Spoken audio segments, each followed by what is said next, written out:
अंग्रेजी भाषा का ज्ञान बहुत जरूरी है, मगर कभी कभी पैसे के अभाव में अच्छी इंग्लिश सीखने से गरीब बच्चे वंचित रह जाते हैं। लेकिन समाज में कुछ जिम्मेदार लोग भी मौजूद हैं जो न सिर्फ ज्ञान को बांटना जानते हैं, बल्कि अपनी काबिलियत से समाज के बड़े तबके को भी न सिर्फ शिक्षित करते हैं, बल्कि उन्हें अपनी तरह काबिल भी बनाते हैं। तस्वीरें देखिए, ये कोई पाठशाला नहीं है। छोटे छोटे बच्चे यहाँ फ्री में इंग्लिश सीखने आए हैं। जगह है उचाना का काबरच्छा गांव, जहां पर अंग्रेजी विषय में अच्छी पकड़ हो। इसको लेकर काबरच्छा गांव में जेबीटी टीचर राजेश कुमार गांव की चौपाल में क्लास लगाकर विद्यार्थियों को शीतकालीन अवकाश में 2 घंटे मुफ्त में कोचिंग दे रहे हैं। पहली कक्षा से लेकर 12वीं कक्षा तक के करीब 60 विद्यार्थी हर रोज चौपाल में अंग्रेजी विषय को पढ़ने के लिए पहुंच रहे हैं। दिलचस्प बात यह है कि यहाँ पर क्लास की शुरुआत स्कूल की तरह पहले प्रार्थना सभा के बाद की जाती है। अब बच्चों को फ्री में इंग्लिश सिखाने वाले ये शख्स कौन है, थोड़ा इनके बारे में भी जान लीजिए। राजेश कुमार गुरुग्राम में जेबीटी टीचर के तौर पर कार्यरत हैं। इन दिनों वो गांव में शीतकालीन अवकाश में आए हुए हैं।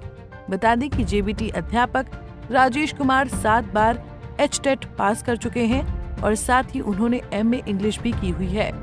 मैंने सोचा कि बच्चों का थोड़ा सा जो स्टैंडर्ड है वो अपलिफ्ट हो जाएगा, और छुट्टियां हैं, छुट्टियों के दौरान आपने देखा कि बच्चे आ रहे हैं, तो इसलिए मेरे मन में ये आया कि बच्चों को कुछ सिखाया जाए।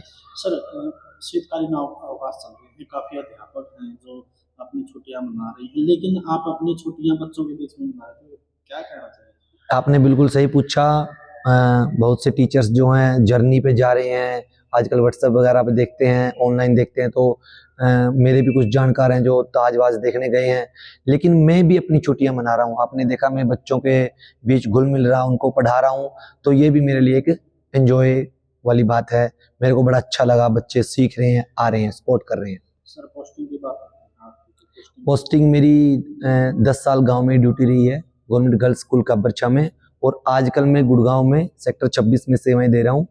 DLF फेज 1 मेरा स्कूल है। कितने बच्चे हैं क्लास में भी? यहाँ जो मैं बच्चों को पढ़ा रहा हूँ, मेरे पास 50 से 60 बच्चे आ रहे हैं।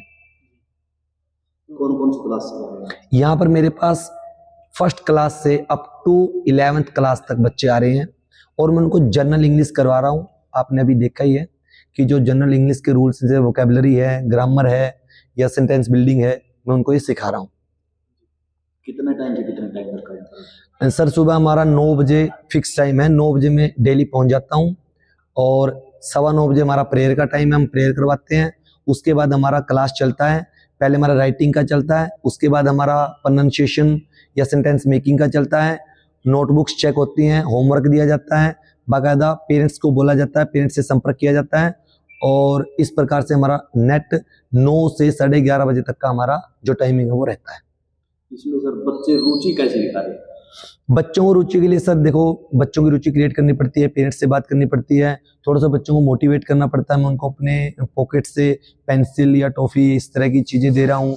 छोटे बच्चों को जैसे शॉर्पनर वगैरह या इरेजर वगैरह यहीं से अवेल हो जाती हैं, ऐसा कर रहा हूँ मैं।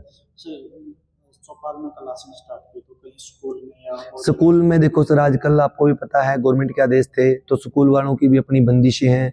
स्कूल वालों ऐसे माहौल में मतलब छुट्टियों के दौरान नहीं खोल सकते, तो मेरे को भी इन चीज़ों का पता था। मैं भी एक टीचर हूँ, गवर्नमेंट टीचर हूँ, तो इस प्रकार से वो नहीं बन पाया, तो मैंने चौपाल में अपने बड़े बूढ़ों की सहमति ली और यहाँ एकदम से स्टार्ट कर दिया। सर, गाँव की और शहरों की बात करें तो आपकी पोस्टिंग जो है गुड़गांव में है अभी, और यहाँ आप शीतकालीन अवकाश में पढ़ा रहे हैं, तो वहाँ के बच्चों में यहाँ के बच्चों में सर थोड़ा फर्क तो है। वहाँ बच्चे थोड़ा ज़्यादा कंटिन्यूस हैं, यहाँ बच्चे थोड़े कम रेगुलर हैं, इरेगुलर ज़्यादा हैं।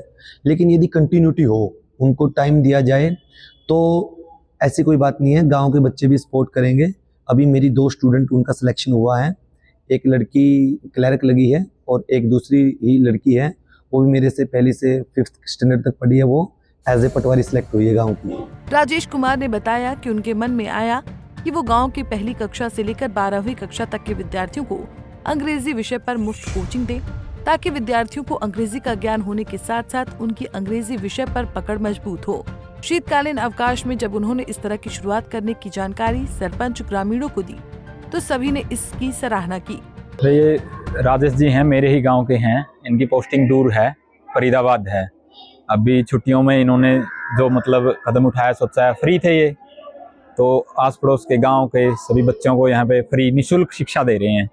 मतलब किसी को अगर ये वहम है ना कि भाई इनका कोई पर्सनल फायदा है, ये बच्चों से फीस वगैरह ले रहे हैं निशुल्क, तो सब ऐसा महसूस कर रहे हैं गांव के अंदर एक नई पहल शुरू की है, शीतकालीन अवकाश भी चल रहा है और सरकारी छुट्टियां हुई हैं। हाँ जी, तो स्कूलों में बच्चे नहीं जा रहे, तो कैसा महसूस कर रहे हैं जो गांव के लिए बहुत बढ़िया एक नई पहल है। मेरा ऑल यही कहना है कि शिक्षा से बड़ा कोई दान नहीं है, जो मास्टर जी कर रहे हैं इससे बड़ा कुछ नहीं है। आमतौर पर ग्रामीण अंचल के विद्यार्थी अंग्रेजी विषय में कुछ कमजोर होते हैं। अंग्रेजी विषय के चलते विद्यार्थी पढ़ाई से भी बचने लगते हैं। जेबीटी अध्यापक राजेश कुमार ने सराहनीय कार्य शीतकालीन अवकाश में किया है। इस तरह से पढ़े लिखे तबके को आगे आकर अपनी जिम्मेदारी गरीब बच्चों के लिए भी निभानी चाहिए। इस तरह की कोचिंग मिलने से विद्यार्थियों की रुचि अंग्रेजी विषय को पढ़ने के लिए बढ़ेगी। जींद से अमनदीप तिलानिया, पंजाब केसरी टीवी।